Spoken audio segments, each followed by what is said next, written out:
Assalamualaikum warahmatullahi wabarakatuh. Selamat siang, salam sejahtera bagi kita semua. Semoga kita selalu dalam lindungan Tuhan Yang Maha Kuasa. Di sini saya Wisnu Aji Pamungkas dari kelompok 1 sebagai moderator akan menyampaikan anggota kelompok dari kelompok 1 yaitu Ahmad Bagas Adi Saputro, kemudian Bagas Davastiananda, dan Yohanes Dwiki Hermawan Wicaksono. Kami dari kelompok 1 akan mempresentasikan hasil diskusi tentang teori Bloom. Materi pertama akan dipaparkan oleh Ahmad Bagas Adi Saputro. Dipersilahkan.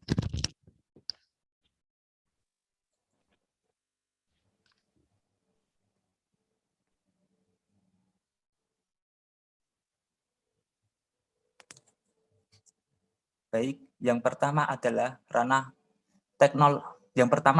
taksonomi Bloom. Taksonomi Bloom adalah prinsip dasar mengenai tujuan pendidikan. Taksonomi Bloom dibagi menjadi 3 bagian. Yang pertama ada ranah kognitif. Dalam ranah kognitif terbagi menjadi 6 jenis proses berpikir. Yang pertama ada knowledge, kemampuan mengingat kembali materi yang sudah dipelajari.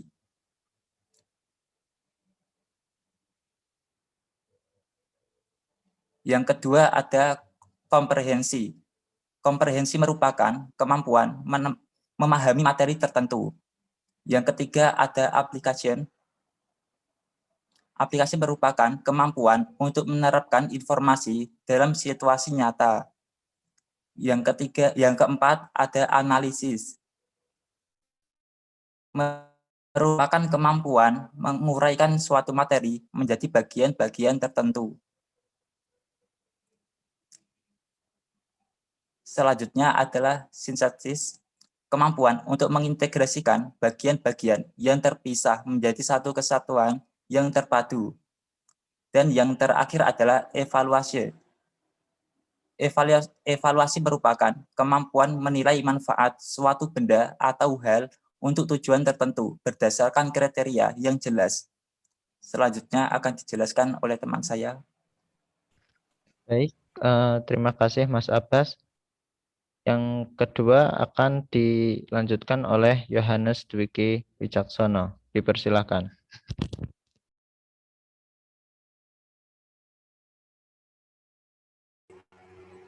Ya, baik. Apakah suara saya sudah terdengar? Sudah terdengar, silakan. Baik. Yang kedua akan saya lanjutkan.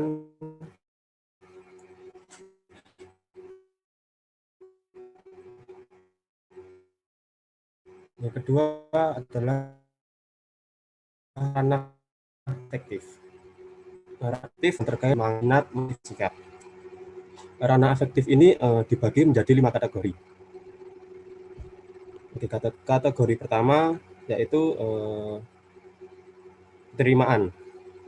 Penerimaan adalah kemampuan memperhatikan dan memberikan respon terhadap stimulus yang tepat. Penerimaan ini dapat kita jelaskan yaitu merupakan kemampuan dari seseorang untuk menunjukkan apresiasi kepada orang lain. Yang kedua ada responding. Responding merupakan kemampuan berpartisipasi aktif dalam pembelajaran dan selalu termotivasi untuk segera beraksi. Responding tersendiri, sebentar ya Mas, dapat kita kemampuan berpartisipasi. Ya, responding sendiri ini dapat kita jelaskan yaitu di mana tahap ini merupakan kemampuan seorang untuk kasih dalam suatu kegiatan. Di sini kita juga memiliki motivasi untuk bertindak pada sesuatu hal yang terjadi, ikut serta. Selanjutnya yang C.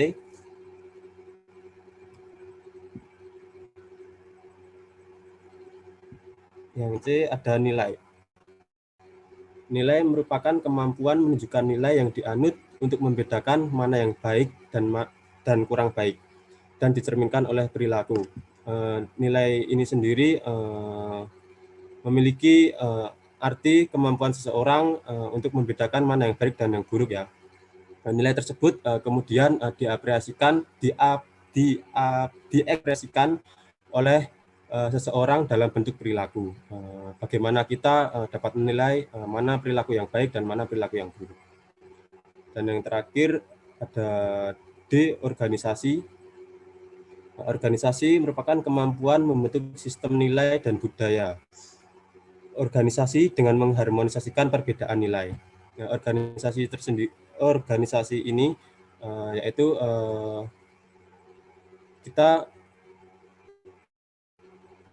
dapat membentuk sebuah sistem nilai budaya organisasi di tengah perbedaan.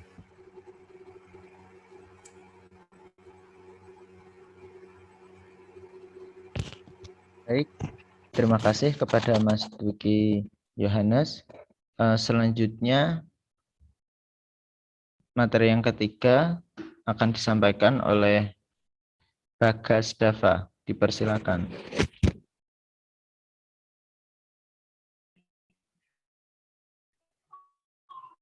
Baik, terima kasih Mas Wisnu. Yang ketiga ada ranah psikomotorik, dibedakan menjadi 5 tahap.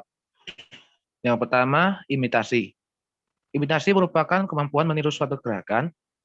Peniruan ini pada umumnya dalam banyak global dan tidak sempurna.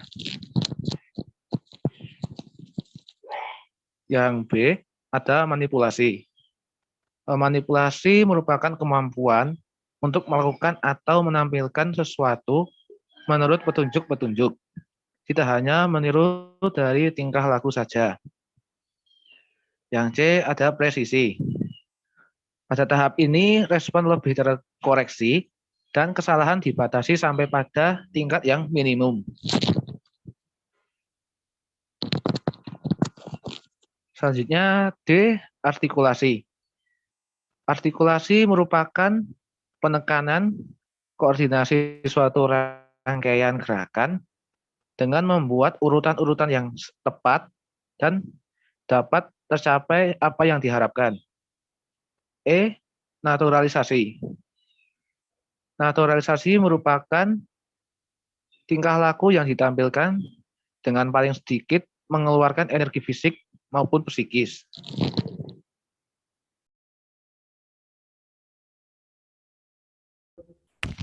Baik, terima kasih kepada Mas Bagas Dava dan seluruh pemateri pada presentasi kali ini.